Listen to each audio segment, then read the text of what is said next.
지금 위안부 문제가 그 어느 인권 유린보다도 가혹하다라고 유엔 인권위에서 얘기를 하고 있지 않습니까? 그래서 저는 이렇게 보는 거예요. 일본이 바뀌지 않는다? 한 발도 앞으로 나갈 수 없어요. 이 문제는 교착 상태입니다. 독도 문제 교착 상태. 나머지 그냥 해나가면 되는 거예요. 그러나 우리가 이 문제를 하려고 그러면서 위안부 문제, 독도 문제, 일본의 침략의 문제를 우리 스스로 잊으려고 하는 역사로 가는 것은 난 옳지 않다고 보는 거예요.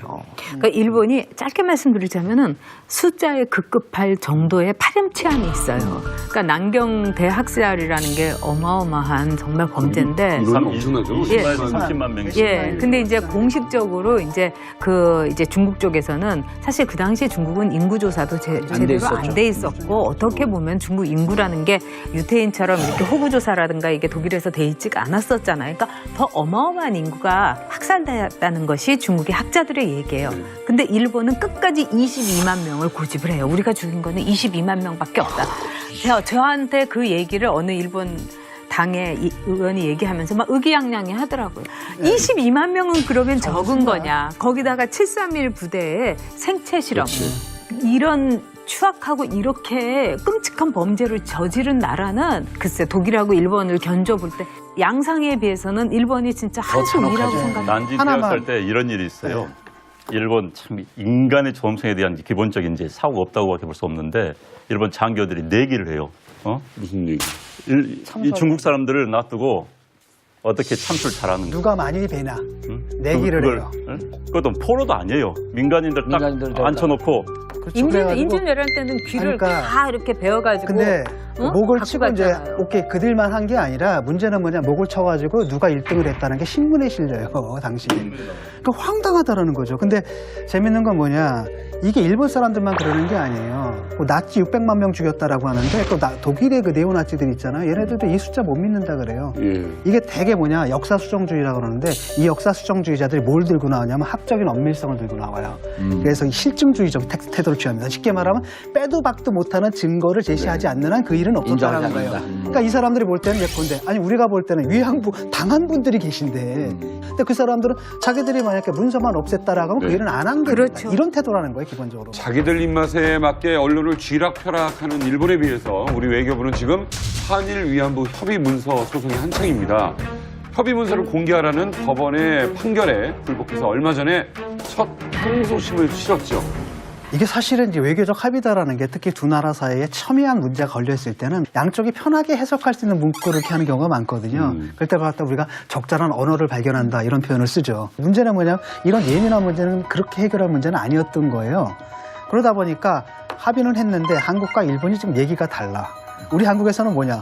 일본이 사실 위안부 강제동원을 인정했다 이런 분위기예요. 그리고 그런 의미에서 배상의 의미로 우리한테 10억 엔을 출연하기로 했다. 이게 우리 측 해석이잖아요. 네. 그런데 일본이 딱 뭐냐면 우리가 위안부 강제 동원을 갖다 인정한 적 없다.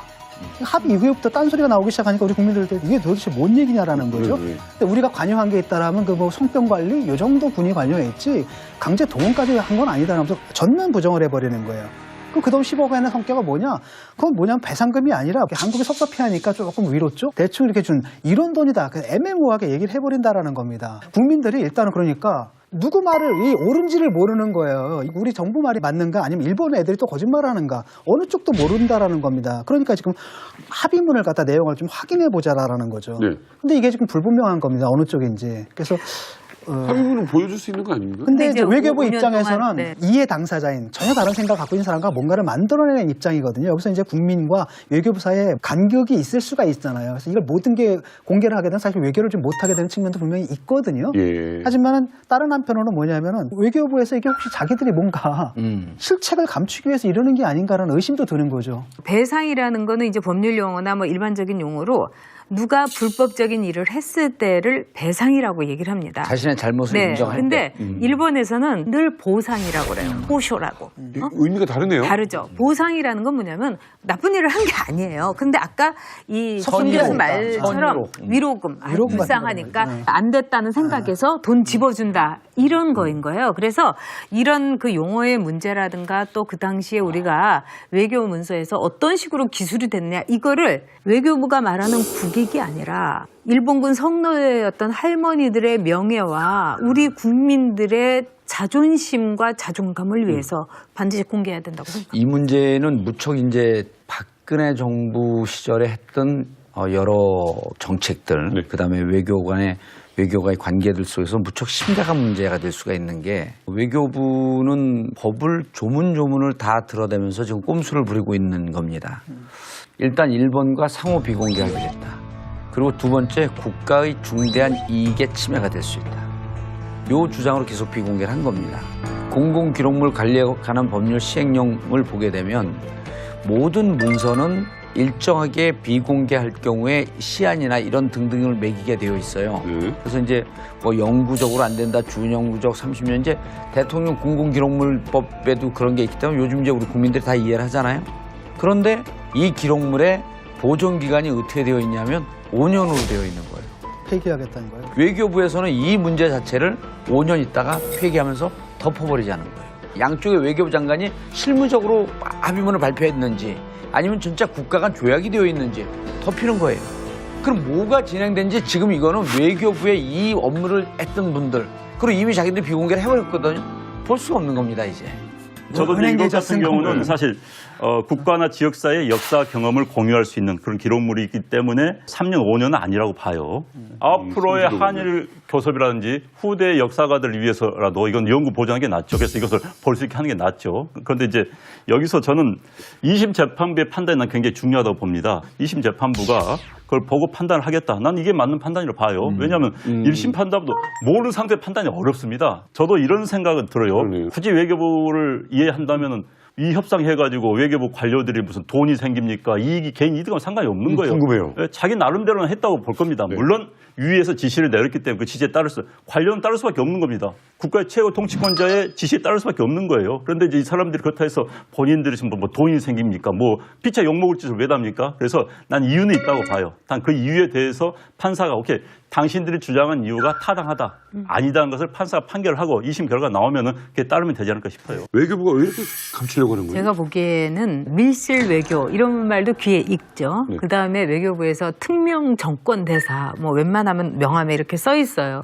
그는 뭐냐면 외교부라는 거는 자신들의 그 역할에 대해서 대단한 특권 의식과 그 밀실 이런 의식이 있는 것이 전 세계 모든 외교가예요. 근데 제가 그 발표를 보고 하도 기가 막혀서 이제 아는 분들한테 물어봤더니 이렇게 해결할 일이 아니다. 그래서 그 안에서도 내부의 갈등이 많았다는 거죠. 그런 점에서 스스로도 거기에 대해서 정당성의 회의를 하면서 이거를 추진을 하고 또 그 와중에서 자신들의 그 괴로움도 있고 이렇기 때문에 어떻게 보면 외교부도 사역화된 거죠. 이게 슬픈 일이에요. 슬픈 일이에요. 왜냐하면은 네.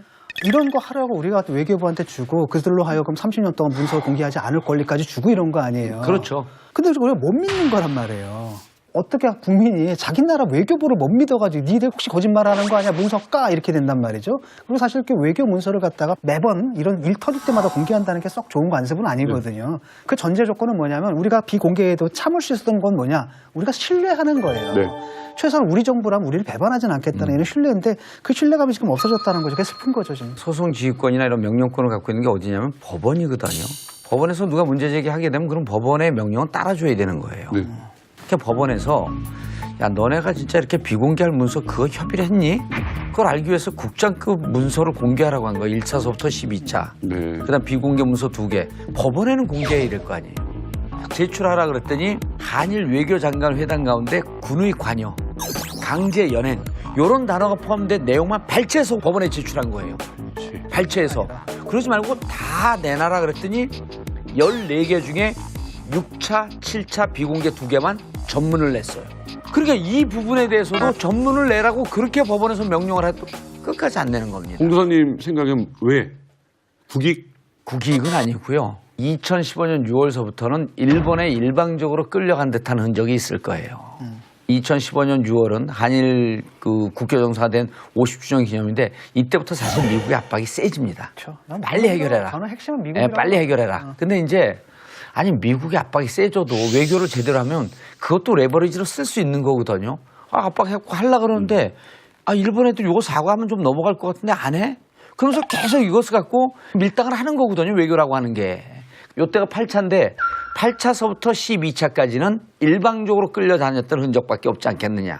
그러니까 어찌됐든 저는 이제 예단보다는 법원이 까보면 나을 것 같아요. 2심에서 공개를 하게 법원에서 판단한 우리는 모든 문제의 우리 갈등은 법원 조정하도록 우리 시스템이 돼 있으니까 네. 그걸 판단을 봐야 될 것 같습니다. 우리 외교부 장관 외교수장이나 정부 입장에서는 난 한 요 세 가지 원칙은 좀 지켜줬으면 좋겠는데 일단 위안부 문제에 대해서는 첫 번째 관점이 일관성이 좀 있어야 되겠다. 두 번째로는 국내 문제의 그 자신들의 정치적 기반의 지지 여부와 연관을 좀 시키지 않았으면 좋겠다. 그다음 마지막으로 빨리 해결해야 된다는 조바심을 좀 갖지 않았으면 좋겠다. 네. 우리는요, 이러한 역사가 있었다라고 하는 이 근거만 갖고 와도 앞으로 역사는 발전할 수가 있습니다. 그러니까 진짜 위안부 그건 공감인데 위안부 문제에 대해서는 누구도 이용하려 해서는 안 되는 겁니다. 그럼요. 개인의 이해가 국내 정치를 이용하면 안 되는 정치도 거예요. 이용해서는 안 되고 개인들도 이용해서는 안 되는 거고 또 한일 관계도 마찬가지고. 그게 시간이 해결될 문제고 사실은 시간이 흘러간다고 해결될 문제가 아닌 게 일본이란 사회에 그 내부에서 인식이 바뀌어야 결국 궁극적으로 해결될 수 있는 그러니까 그런 문제거든요. 날도 오지 않을까. 일본은 기다리고 있어요. 시간이 흐르기만. 그날이 왔으면 좋겠는데 문제는 뭐냐? 우리가 기다리기 힘든 건 뭐냐? 할머니들이 돌아가고 계시잖아요. 그러니까요. 그러니까 그게 안타까운 그렇구나. 거예요. 마지막 한 분이라도 남았을 때 좀 어떻게 정리가 됐으면 하는 그런 그러니까 안타까움이 우리 있는 안타까움이 거죠. 있는 거죠. 일본은 그걸 기다리고 있는 거예요. 이 의원이 얘기하면서 막 의기양양해 하더라고요. 22만 명은 그러면 적은 거냐. 거기다가 731 부대의 생체 실험. 이런 추악하고 이렇게 끔찍한 범죄를 저지른 나라는 글쎄 독일하고 일본을 견줘볼 때 양상에 비해서는 일본이 진짜 한수 위라고 생각해요. 난징 하나만. 대학살 때 이런 일이 있어요. 일본 참 인간의 존엄성에 대한 기본적인 이제 사고가 없다고밖에 볼 수 없는데 일본 장교들이 내기를 해요. 무슨 얘기?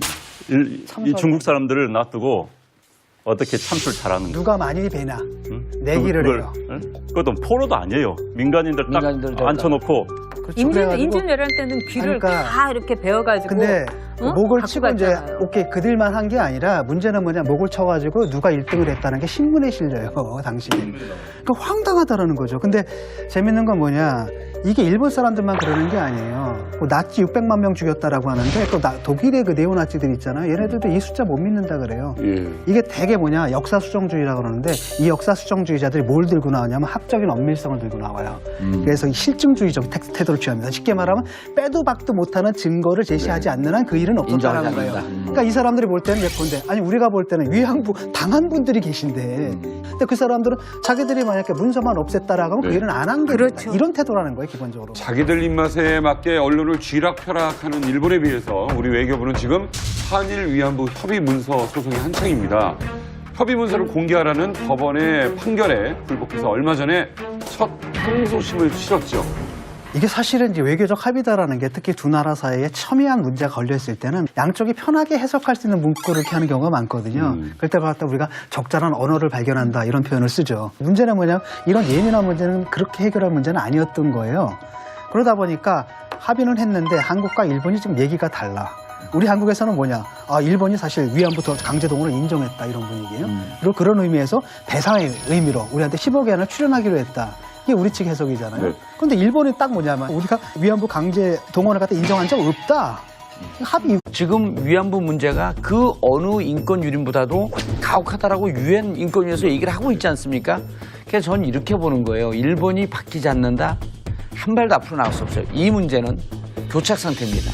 독도 문제 교착 상태. 나머지 그냥 해나가면 되는 거예요. 그러나 우리가 이 문제를 하려고 그러면서 위안부 문제, 독도 문제, 일본의 침략의 문제를 우리 스스로 잊으려고 하는 역사로 가는 것은 난 옳지 않다고 보는 거예요. 그러니까 일본이 짧게 말씀드리자면은 숫자에 급급할 정도의 파렴치한이 있어요. 그러니까 난경대 학살이라는 게 어마어마한 정말 범죄인데. 이건 엄청나죠. 예. 30만 명씩. 예. 근데 이제 공식적으로 이제 중국 쪽에서는 사실 그 당시에 중국은 인구조사도 제대로 안 돼 있었고 어떻게 보면 중국 인구라는 게 유태인처럼 이렇게 호구조사라든가 이게 독일에서 돼 있지가 않았었잖아요. 그러니까 더 어마어마한 인구가 학살됐다는 것이 중국의 학자들의 얘기예요.